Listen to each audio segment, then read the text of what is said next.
नमस्कार दोस्तों, एक बार पुनः आपका स्वागत है बुलंद बिहार के पेज पे। इस वक्त हमारी मौजूदगी लखनपुर पंचायत में है, जहां हमारे साथ पंचायत समिति क्षेत्र संख्या 7 से जीते हुए प्रत्याशी डिम्पल जी हमारे साथ होंगे। और मैं आपको बता दूं कि लगातार ये मीडिया में बने हुए थे और इनका अनोखा और अजूबा प्रचार लोगों को भा गया।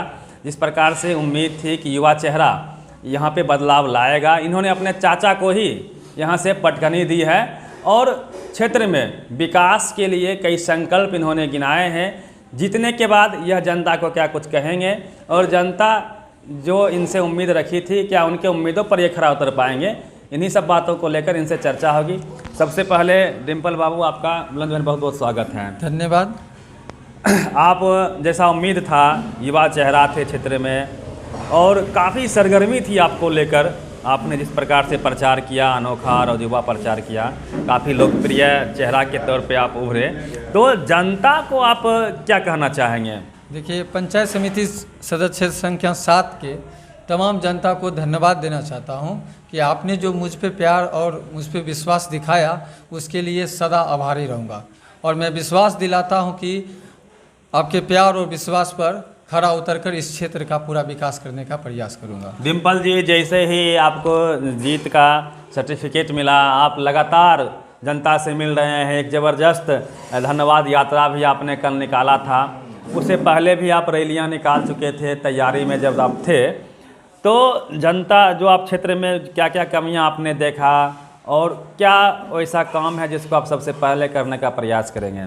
देखिए, यहाँ पे जितने भी आज तक जो भी प्रत्याशी जीत के आए थे, चाहे मुखिया हो या वार्ड का या जो भी है पंचायत समिति से, उन लोगों को हम लोगों का 8 वार्ड पड़ता है, जिसमें सतराजेपुर और कुछ लखनपुर, कुछ अतरवा और कुछ समस्तीपुर, मतलब ये चारों में से 8 वार्ड जो है ना, उसमें से सतराजेपुर की स्थिति बहुत ख़राब है। कुछ लखनपुर की एक एरिया बहुत ख़राब है और कुछ अतरवा का वार्ड नंबर 1 का बहुत ख़राब है। मैं चाहता हूं सबसे पहले मैं जो भी काम करूंगा, जो भी योजना आता है, जो भी हम लोगों का अपना यस डिम्पल जो ग्रुप बना हुआ है, जो फंडिंग का हम लोग सोच रहे हैं, तो उससे न सबसे पहले विकास इन लोगों पे करूंगा।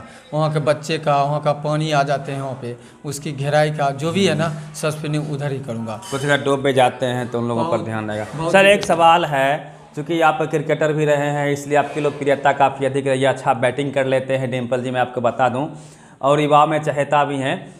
आपने शिक्षा पर बड़ी बड़ी बातें की थी, चूँकि आप भी दिल्ली में पढ़े हैं, इंजीनियरिंग किए हैं और काफ़ी आशा के साथ जनता आपसे उम्मीद कर रही है कि शिक्षा के क्षेत्र में लोगों को चाहे जैसे भी सहायता होकर के आगे बढ़ाने का काम करेंगे। तो क्या क्या जनता के लिए आप कर पाएंगे शिक्षा के क्षेत्र में? देखिए, सबसे पहली बात है कि मैं जहाँ मैं जब वोट मांगने गया, तो मैं इससे पहले तो रहता नहीं था, लेकिन मैं जब गया तो देखा कि वहाँ के जितने भी बच्चे हैं, ना उनके पास बैग है, ना चप्पल है, ना मतलब है ही नहीं कुछ। मतलब कम से कम 200 से 300 घर ऐसे हैं जहाँ पे शिक्षा के क्षेत्र में उसके माँ बाप जो पिताजी उनके उतना नहीं कमा पाते हैं, जिसके कारण उन अपने बच्चे पर उतना गरीब लोग हैं, जो बहुत ही ज़्यादा गरीब है। गरीब ही नहीं कहिए, बहुत गरीब है उन लोग। और मैंने उन लोगों को बहुत ऐसे घर हैं जहाँ पे ठीक से खाना नहीं मिलते हैं। हमको पता नहीं चलता है कि जो यहाँ पे जो व्यवस्थाएं 20 साल से होते आ रही है, इन लोगों ने कुछ इन लोगों पे ध्यान ही नहीं दिया। मैं चाहता हूँ हर बच्चे को खुद मैं घर जाके अगर टाइम मिलता है, मैं उन लोगों को पढ़ाऊँगा, क्योंकि मुझे उस लेवल का आता है। चाहे आपने टीचिंग का भी काम किया है, आपसे बात हुई थी। मैं टीचिंग भी करवा चुका हूँ और मैं करता था, मैं पढ़ाता भी था, पढ़ता भी था। तो मुझे हमेशा लगता है बच्चे का खेल का क्षेत्र में हो। बहुत बच्चे अब सतराजेपुर, लखनपुर या समस्तीपुर, अतरवा से आने लगे, मुझे वॉलीबॉल चाहिए, क्रिकेट चाहिए, बैट चाहिए, मुझे किताब चाहिए, मुझे ये चाहिए।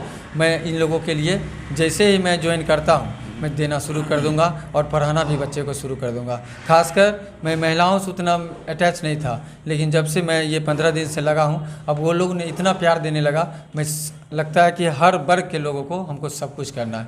युवा वर्ग तो मेरे साथ था ही, अब मुझे अटैच सभी से होने लगा और सबके लिए सब कुछ करूँगा, ये मेरा वादा है। एक और सवाल है कि भगवानपुर प्रखंड में प्रमुख का सीट अति पिछड़ा समाज के लिए आरक्षित है और अति पिछड़ा समाज से आप भी आते हैं, तो क्या प्रमुख के लिए आप फाइटिंग करेंगे? देखिए, मैं जब पहली बार जाना कि पंचायत समिति में कुछ ऐसा नहीं होता है, पता मुझे नहीं था कि पंचायत समिति के क्या कार्य हैं, तो मैंने पढ़ा तो पता चला कि ये 21 पंचायत समिति में उसको 51% किया जाता है, तो प्रमुख की दावेदारी किया जाता है। तो मैंने टारगेट हमेशा शुरुआत से पहली आपके साथ जो मैंने इंटरव्यू दिया उस दिन से लेकर आज तक हम लोग प्रमुख की ही तैयारी कर रहे हैं कि बनने की। तो चाहे इसके लिए जो मेहनत हमको करना पड़ जाए, क्योंकि पंचायत समिति एक सभी अच्छी लोगों से बातचीत हो रही है। हाँ, सभी लोगों से बातचीत हो रही है और सभी लोग खुद से मिलने आ रहे हैं। शायद मेरी लोकप्रियता आपके चैनल के कारण हुआ, जो बम बम भैया हुए, रवि भाई हुए, इन लोगों के कारण आज मैं इतना पॉपुलर हूँ और कुछ इतना मैं अच्छा कुछ कर रहा हूँ जिससे लोग में लोकप्रियता निश्चित तौर पे आपने बहुत अधिक मेहनत की है, हम लोग भी ग्राउंड पे आके देखे थे। तो इस बार लखनपुर से प्रखंड प्रमुख की उम्मीद हम लोग कर सकते हैं? जी एकदम श्योर, एकदम मैं उसके लिए करूँगा। चलिए, प्रमुख बनने के लिए आपको पहले ही मैं अग्रिम बधाई और शुभकामनाएं देता हूं, और भी तमाम अपडेट्स हम आपको देते रहेंगे। आप फिलहाल बने रहिए बुलंद बिहार के साथ। मैं रवि मेहता, बेगूसराय।